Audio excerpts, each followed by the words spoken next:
Hello বন্ধুরা, কেমন আছো? স্বাগত তোমাকে বায়ো অ্যাট বেসিক্স ইউটিউব চ্যানেলে। আজকের এই ভিডিওটি টেস্ট পেপার সলিউশন সিরিজের অন্তর্গত, যেখানে আমরা দেখব টেস্ট পেপার থেকে জীবনবিজ্ঞানের একটি গুরুত্বপূর্ণ কোয়েশ্চেন সেটের এমসিকিউ ও এসএকিউ এর সম্পূর্ণ নির্ভুল সমাধান। তো আজকের এই ভিডিওটি অবশ্যই তোমার মাধ্যমিক পরীক্ষার প্রস্তুতিতে দারুণভাবে সাহায্য করে থাকবে। তো চলো শুরু করা যাক।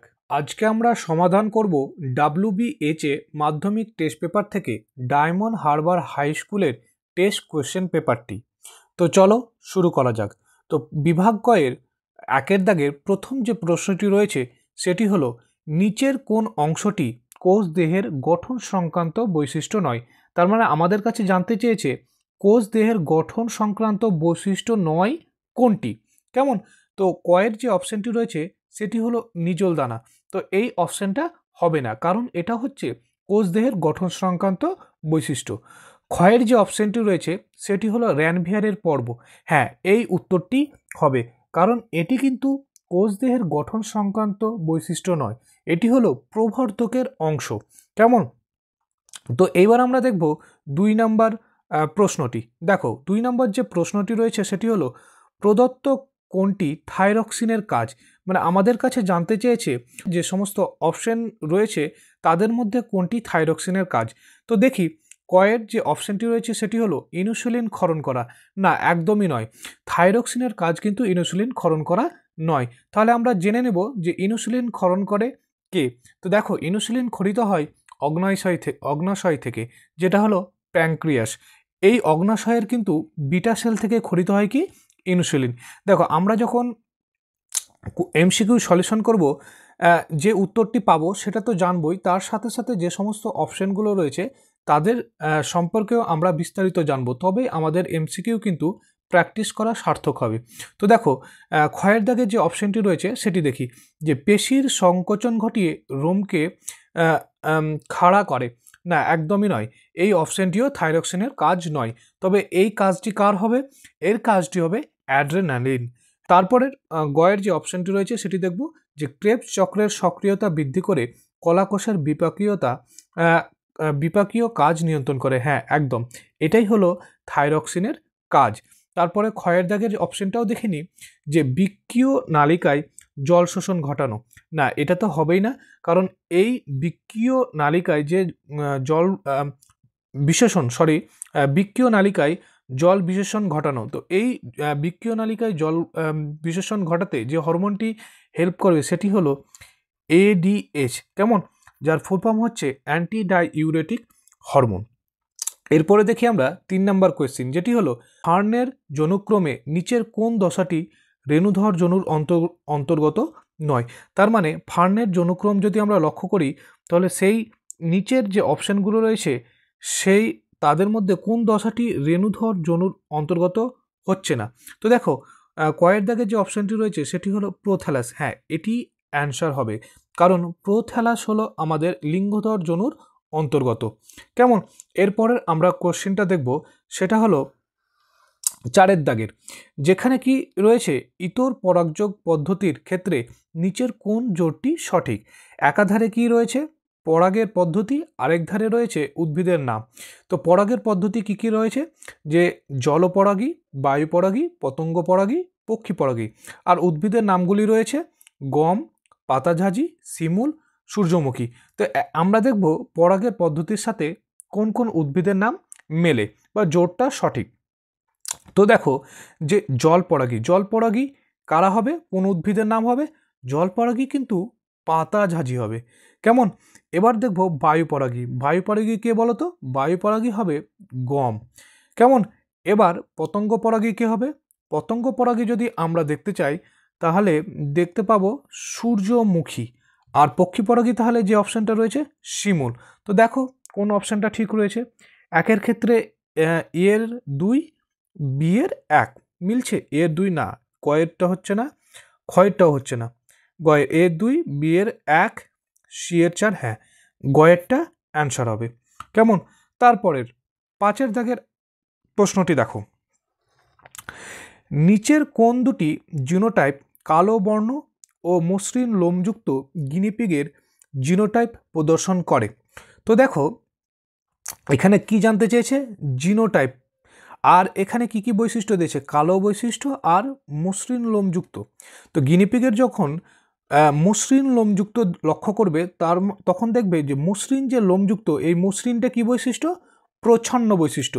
যদি প্রচ্ছন্ন বৈশিষ্ট্য কিভাবে আমরা ইন্ডিকেট করেছিলাম, স্মল আর, তাহলে অপশানগুলো তো দেখো তো দুটোতেই কি যে স্মল আর আছে।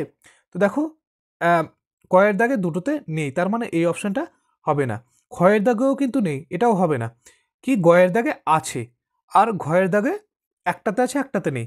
তো এখানে অ্যানালাইসিস করার বিষয় আছে, দেখো এখানে কি প্রচ্ছন্ন বলেছে, তার মানে দুটোতেই থাকবে কিন্তু। ওকে, তো এটাও ক্যান্সেল হয়। এবার আমরা অপশানটা গ পাচ্ছি। এবার আরেকটু অ্যানালাইসিস করে দেখো, যেখানে কালো যে বর্ণ এটা কি প্রকট। তো এখানে দেখো আমরা যদি বিবি ধরি তবুও কালো, আর ক্যাপিটাল বি স্মল বি তবুও কালো পাবো, যেহেতু জিনোটাইপ চেয়েছে। আর মসৃণ লোমযুক্ত কি, এটা প্রচ্ছন্ন, তার মানে আমাদের অ্যানালাইসিস করে আমরা পাচ্ছি গটা সঠিক। এরপরে আমরা দেখব ছয়ের প্রশ্নটি। দেখো ছয়ের দাগে যে প্রশ্নটি রয়েছে সেটি হলো, মটর গাছের দ্বিসংকর জননে F2 জনুতে উৎপন্ন দুটি যে জিনোটাইপ দিয়েছে, এই দুটি জিনোটাইপের অনুপাত নির্ণয় করো। তো দেখো যখন তুমি অনুপাত নির্ণয় করবে সেক্ষেত্রে একটা ফান্ডা তুমি ইউজ করতে পারো, যেটা হলো 2n, যেখানে n হলো হেটেরোজাইগাসের সংখ্যা। তো দেখো প্রথমে কটা হেটেরোজাইগাস আছে, একটা দুটো, তার মানে n ইকুয়াল টু 2 হবে। তো 2 যদি লিখি n⁻², তাহলে আমরা পাবো 4। কেমন? আর দ্বিতীয়টার ক্ষেত্রে দেখো হেটেরোজাইগাস 0, মানে দুটোই কিন্তু হোমোজাইগাস সিচুয়েশনে আছে। তাহলে 2⁻0, যদি 2⁻0 হয় তার মানে 1, তার মানে আমরা যে অনুপাতটা পাচ্ছি সেটা হচ্ছে 4:1। দেখো তো কোথায় আছে, হ্যাঁ খ। কেমন? এরপরের কোয়েশ্চেনটা আমরা দেখব 1-7, যেটা হলো নিচের কোনটি ডারউইনের মতবাদের বক্তব্য নয়, মানে এক কথায় ডারউইনের মতবাদ নয়। তো দেখো কয়ের দাগের যে অপশনটা রয়েছে সেটা হলো অর্জিত বৈশিষ্ট্যের বংশ, একদম এটা ডারউইনের মতবাদ নয়। এটা কার মতবাদ, এটা ল্যামার্কের। কেমন? আর বাকি অপশনগুলো দেখার কোনো প্রয়োজন নেই। তো চলো 8 নাম্বার যে কোয়েশ্চেনটা রয়েছে, অসম্পূর্ণ প্রকটতার ক্ষেত্রে সংকর জননের F2 জনুতে জিনোটাইপ ও ফিনোটাইপের অনুপাত কোনটি? তো এটা সবারই জানা, একবারে 1:2:1। কেমন? এরপরে দেখো 1-9, যে সমস্ত কোয়েশ্চেনগুলো এই সমস্ত কোয়েশ্চেনের ক্ষেত্রে 1-8 বা 1-7 এগুলোর ক্ষেত্রে দেখেই এগুলো তোমার সময় কনজিউম করবে। কেমন? যেটা তুমি বড় কোয়েশ্চেন বা অন্যান্য কোয়েশ্চেনে তুমি লাগাবে। তো দেখো 1-9 যে কোয়েশ্চেনটা সেটা আমরা পড়ি। দেখো বলছে সমবৃত্তীয় অঙ্গের বৈশিষ্ট্য শনাক্ত করো। তো দেখো সমবৃত্তীয় অঙ্গের বৈশিষ্ট্য কি, তো প্রথমে আমরা জানবো সমবৃত্তীয় অঙ্গটা কি জিনিস। সমবৃত্তীয় অঙ্গের ক্ষেত্রে এটা মনে রাখবে, তাদের ফাংশনটা কিন্তু সেম হবে, মানে কার্যগতভাবে তারা সেম হবে, বাট তাদের গঠনটা আলাদা হবে। তাদের গঠন যদি আলাদা হয় তার মানে নিশ্চয়ই তাদের উৎপত্তিটা আলাদা হবে। তাহলে বোঝা গেল যে সমবৃত্তীয় অঙ্গের ক্ষেত্রে উৎপত্তি এবং গঠনটা কী হবে, ভিন্ন, আর কার্যগতভাবে তারা কী হবে, অভিন্ন বা একই। কেমন? তো দেখি অপশন কয়ের দাগেরটা কি বলছে, উৎপন্ন ও গঠনগতভাবে ভিন্ন হলেও কার্যগতভাবে অভিন্ন, একদম। আমি যখন কয়ে পেয়ে গেলাম আর বাকিগুলো দেখার প্রয়োজন নেই। কেমন? এরপরে আমরা যে প্রশ্নটি পড়ব সেটা হলো 1-10 প্রশ্ন, যেটি হলো নিচের সঠিক জোটটি নির্বাচন করো। আমাদেরকে নিচের যে সঠিক জোটটি সেটি নির্বাচন করতে হবে। তো কয়ের যে অপশানটি রয়েছে সেটি হলো প্রতিসারক মাধ্যম হিসাবে কাজ করে লেন্স।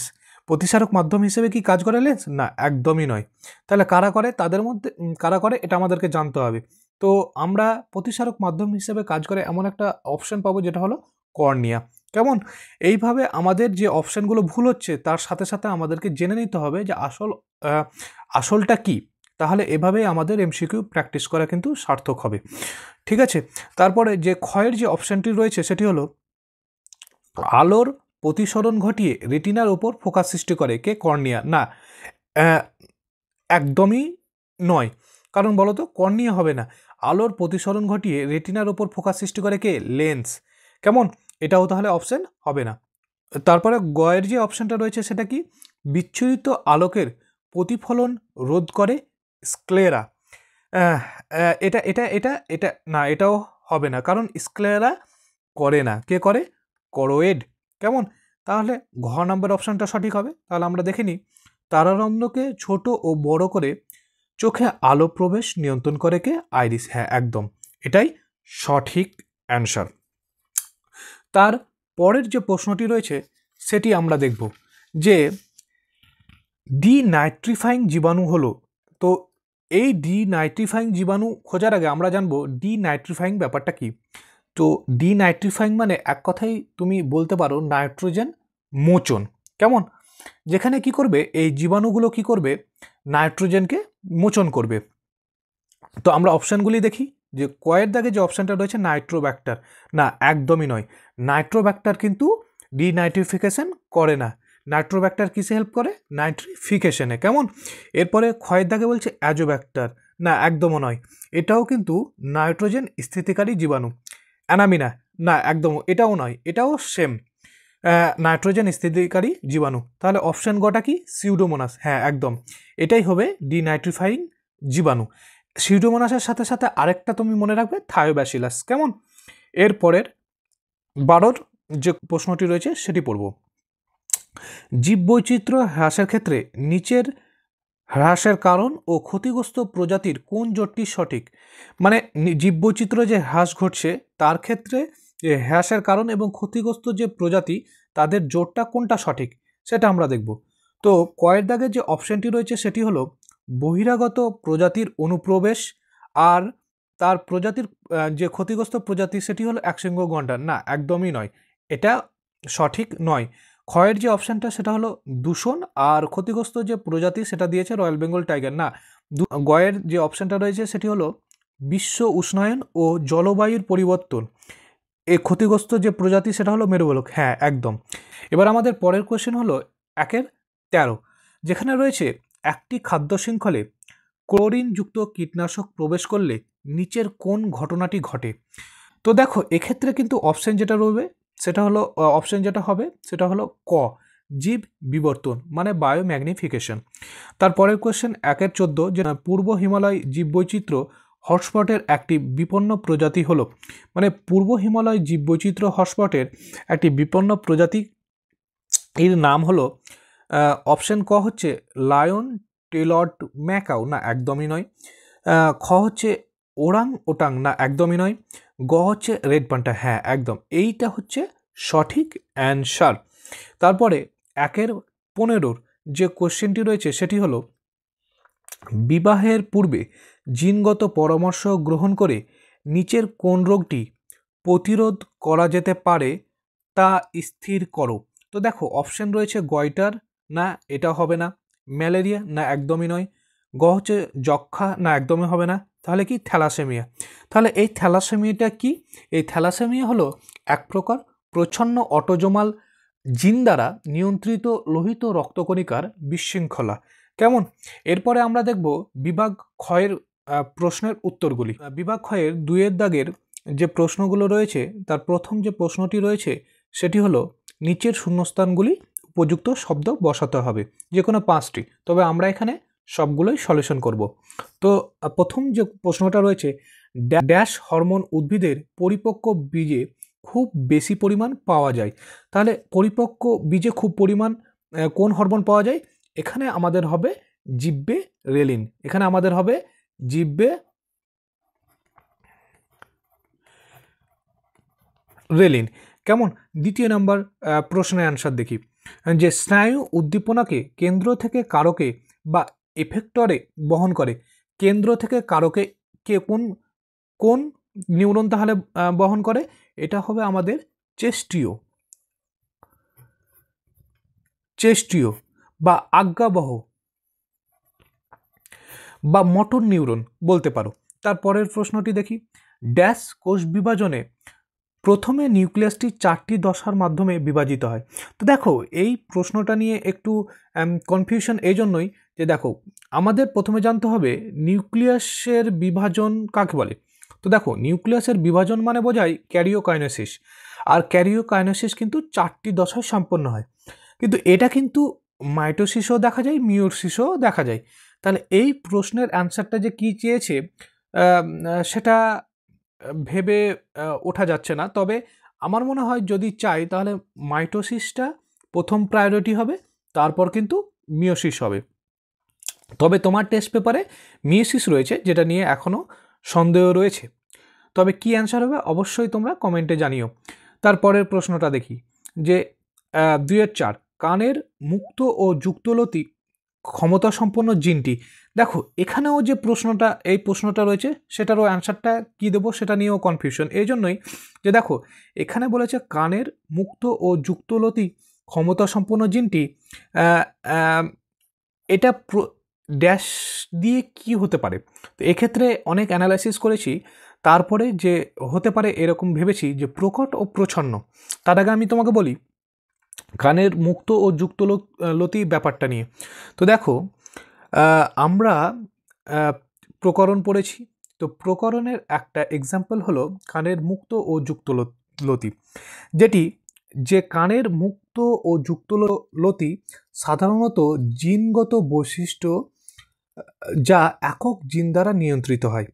এই জিনটির দুটি অ্যালিন থাকে। যদি আমি ডোমিনেন্ট ধরি তাহলে ক্যাপিটাল ই, আর রিসেসিভ যেটি হবে সেটি হবে স্মল ই। কেমন? যদি এই অ্যালিল দুটি এইভাবে অবস্থান করে ক্যাপিটাল ই অথবা ক্যাপিটাল ই স্মল ই, তাহলে কিন্তু মুক্তলতি।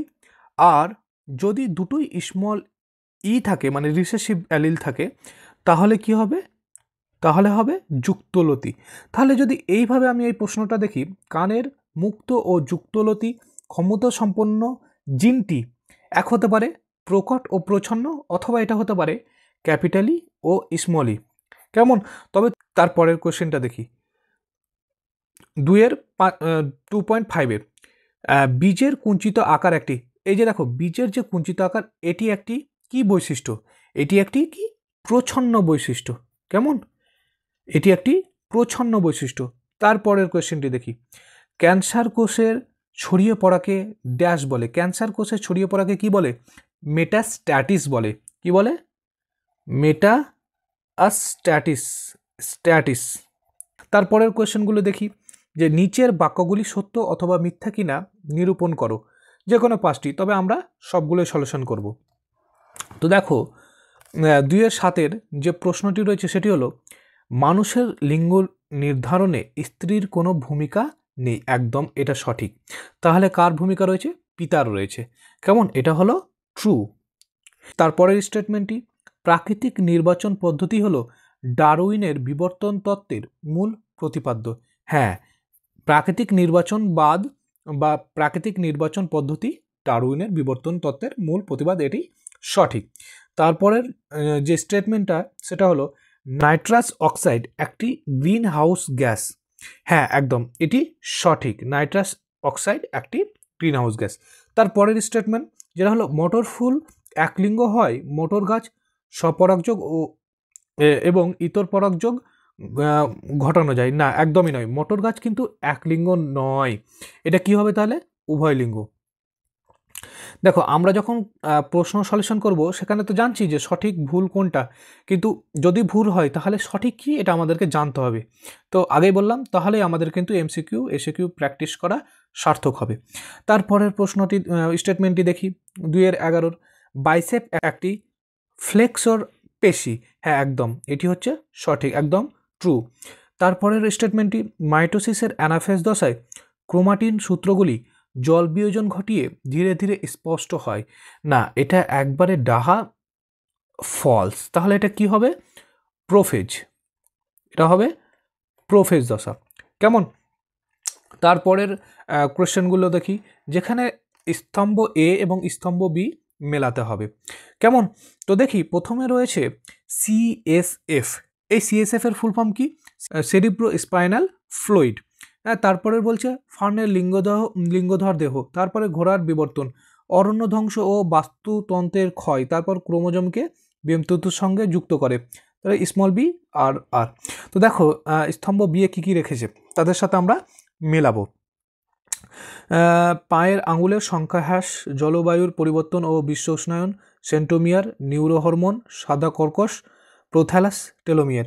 তো দেখো সিএসএফ এর ক্ষেত্রে এখানে কিন্তু হ্যাঁ সিএসএফ এর ক্ষেত্রে যেটা মিল রয়েছে এই অপশানগুলোতে সেটা হলো নিউরো হরমোন। তারপরে ফার্নের লিঙ্গধর দেহ, এখানে এর সাথে মিল রয়েছে কি হ্যাঁ প্রোথ্যালাস। আর ঘোড়ার বিবর্তন এর সাথে মিল রয়েছে ঘোড়ার বিবর্তন হ্যাঁ পায়ের আঙুলের সংখ্যা হ্রাস। তারপরে অরণ্য ধ্বংস ও বাস্তুতন্ত্রের ক্ষয়, অরণ্য এবং বাস্তুতন্ত্রের ক্ষয়ের ক্ষেত্রে রয়েছে অপশনগুলো হ্যাঁ জলবায়ু পরিবর্তন ও বিশ্ব উষ্ণায়ন। ক্রোমোজোমকে বেম তন্তুর সঙ্গে যুক্ত করে সেন্ট্রোমিয়ার। তারপরের যেটা রয়েছে small B capital R small R, এটা কি এটা হবে হ্যাঁ সাদা কর্কশ। কেমন, তাহলে স্তম্ভ এ এবং স্তম্ভ বি মিলে গেল। এর পরের যে প্রশ্নগুলো রয়েছে সেগুলো দেখি। তারপরের যে প্রশ্নগুলো রয়েছে সেগুলো হলো একটি শব্দে বা একাধিক বাক্যে উত্তর দাও, যে কোনো 6টি, তবে আমরা সবকটাই সলিউশন করব। তো প্রথম যে প্রশ্নটা রয়েছে সেটা হলো বিসদৃশ্য শব্দটি বেছে লেখো, মানে বিসদৃশ্য শব্দটি আমাদেরকে বাছতে হবে। তো দেখো মায়োলিন শিদ, এখানে রয়েছে মায়োলিন শিদ, র্যানভিয়ারের পর্ব, সোয়ানকোষ, নিজলদানা। তো দেখো এখানে কিন্তু যেটা বিসদৃশ্য রয়েছে সেটা হলো নিজলদানা, কারণ নিজলদানা হলো কোষদেহের গঠন সংক্রান্ত অংশ, হ্যাঁ। আর বাকি কটা কিন্তু কোষদেহে নয়, বাকি কটা হচ্ছে প্রবর্ধকের মানে অ্যাকশনের অংশ। কেমন, তারপরের প্রশ্নটি নিচের প্রথম শব্দ জোটটির সম্পর্ক বুঝে দ্বিতীয় শব্দ জোটটির পূর্ণস্থানে উপযুক্ত শব্দ বসাও। তো দেখো প্রথম যদি প্ল্যানেরিয়া এর সাথে যদি সম্পর্কযুক্ত হয় পুনরুৎপাদন, তাহলে হাইড্রা কি হবে বলো তো? হাইড্রা হবে কোরকোদগম। কেমন, তারপরের প্রশ্নটা দেখি যে বর্ণান্ধতার জন্য দায়ী জিনটির একটি বৈশিষ্ট্য রাখো। তো দেখো বর্ণান্ধতার জন্য দায়ী জিনটির একটি বৈশিষ্ট্য হলো যে বর্ণান্ধতা এক্স ক্রোমোজোম ঘটিত রোগ, যা জনিত্রী জনু থেকে আপত্য জনুতে সেক্স ক্রোমোজোমের নির্দিষ্ট নিয়মে সঞ্চারিত হয়। কেমন, এটা লিখে নিও তোমরা। কেমন, আবার বলি যে বর্ণান্ধতা এক্স ক্রোমোজোম ঘটিত রোগ, যা জনিত্রী জনু থেকে আপত্য জনুতে সেক্স ক্রোমোজোমের নির্দিষ্ট নিয়মে সঞ্চারিত হয়। তারপরের প্রশ্নটি দেখি ডিএনএতে অবস্থিত পিউরিন ও পিরিমিডিন বেসগুলির নাম কি?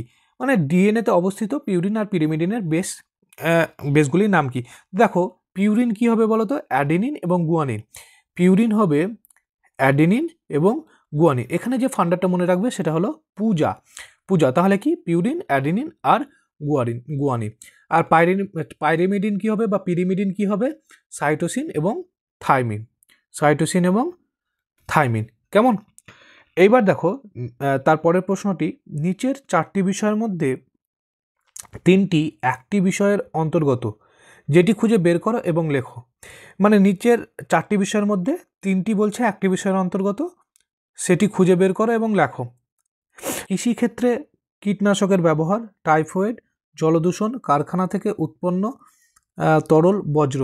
তাহলে এখানে যে অপশানটারও হবে সেটি হলো জল দূষণ। কেমন, তারপরে প্রশ্নটা দেখি যেখানে বলছে যে জীব বৈচিত্র্যের হটস্পটের একটি বৈশিষ্ট্য লেখো। তার মানে হটস্পটের একটা বৈশিষ্ট্য লিখতে হবে। এই প্রশ্নটা খুব গুরুত্বপূর্ণ, তো আমি বলছি তোমরা লিখে নাও। যেটা হলো 1 নম্বর যে অঞ্চলটিতে জীবকুলের সংখ্যাধিক থাকতে হবে।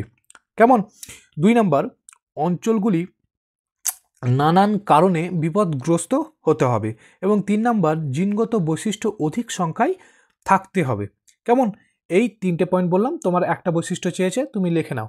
আরেকবার বলি যে অঞ্চলটিতে জীবকুলের সংখ্যাধিক থাকতে হবে। 2 নম্বর অঞ্চলগুলি নানান কারণে বিপদগ্রস্ত হতে হবে। 3 নম্বর জিনগত বৈশিষ্ট্য অধিক সংখ্যায় থাকতে হবে। তারপরের প্রশ্নটি দেখি যে ইন্টারফেজের কোন দশায় বেমতন্তুর গঠনের জন্য প্রয়োজনীয় প্রোটিন সংশ্লেষিত হয়? মানে ইন্টারফেজের কোন দশা? দেখো ইন্টারফেজের দশা কি কি আছে? G1S আর G2। তাহলে এই তিনটি দশার মধ্যে কোন দশায় ব্রেনতন্তু গঠনের জন্য প্রয়োজনীয় প্রোটিন সংশ্লেষিত হয়? তাহলে এটা কিন্তু হবে G2 দশা, মানে গ্যাপ 2 দশা। এরপরের প্রশ্নটি রয়েছে অ্যালিল কি?